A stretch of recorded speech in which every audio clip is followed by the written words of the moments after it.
नमस्कार दोस्तों, आप सभी का बहुत बहुत स्वागत है आपके अपने channel real vastu with Megha में। आगे बढ़ने से पहले अगर आपने चैनल को अभी तक सब्सक्राइब नहीं किया है तो चैनल को सब्सक्राइब कीजिए और साथ ही साथ बेल आइकन को क्लिक कीजिए न्यू वीडियोस के नोटिफिकेशन के लिए। जाने 16 सोमवार व्रत की क्या है महिमा, सुने कथा। 16 सोमवार व्रत से भगवान शिव को प्रसन्न किया जाता है।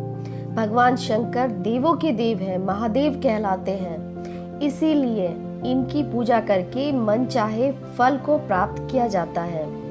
वैसे तो यह व्रत कोई भी कर सकता है, फिर भी कुंवारी कन्याएं विशेष रूप से इस व्रत को विधि विधान से करके मनचाहा वर पा सकती हैं।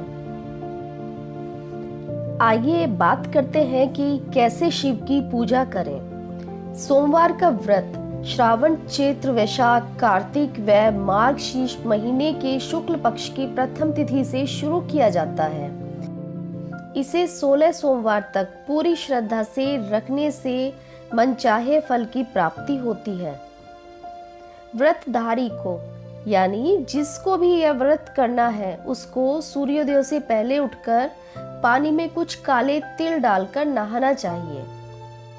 उसके बाद भगवान शिव का अभिषेक जल या गंगा जल से होता है, परंतु विशेष अवसर पर विशेष मनोकामना की पूर्ति के लिए दूध, दही, घी, शहद, चने की दाल, सरसों का तेल, काले तिल आदि कई सामग्रियों से अभिषेक की विधि प्रचलित है।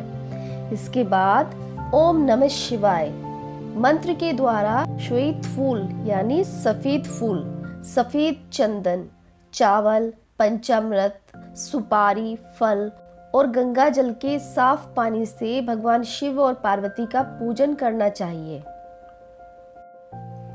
ऐसा माना जाता है कि अभिषेक के दौरान पूजा विधि के साथ साथ मंत्रों का जाप भी बेहद आवश्यक है।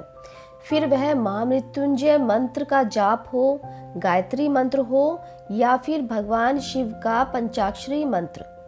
शिव पार्वती की पूजा के बाद सोमवार की व्रत कथा करें। आरती करने के बाद भोग लगाएं और फिर घर में प्रसाद बांटने के बाद स्वयं ग्रहण करें। दिन में केवल एक समय नमक रहित भोजन ग्रहण करें।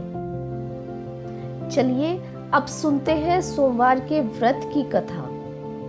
शिव महापुराण के अनुसार जब माता पार्वती और शिव अगस्त्य मुनि से कथा सुनकर लौट रहे थे, उसी दौरान भोलेनाथ ने देखा कि उनके आराध्य देव भगवान राम माँ सीता के वियोग में भटक रहे थे।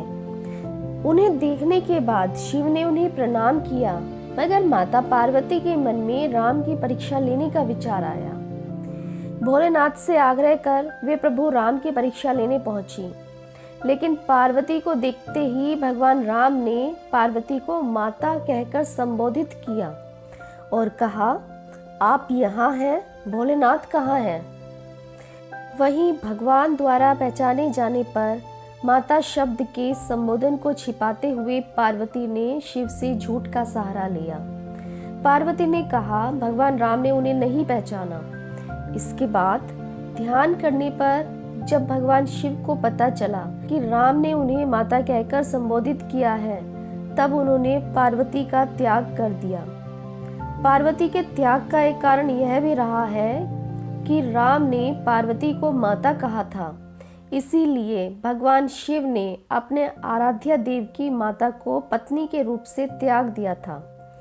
इससे यही अंदाजा लगाया जा सकता है कि भगवान शिव अपने भक्तों के लिए कुछ भी कर सकते हैं। तो आप भी अपनी इच्छा पूर्ति के लिए भगवान शिव का व्रत करें और उनकी कृपा प्राप्त करें। मेरे साथ जुड़े रहने के लिए आपका बहुत बहुत धन्यवाद। अगर आपको मेरे द्वारा दी गई जानकारी पसंद आई है तो प्लीज़ चैनल को शेयर कीजिए, सब्सक्राइब कीजिए और साथ ही साथ बेल आइकन को क्लिक कीजिए। धन्यवाद।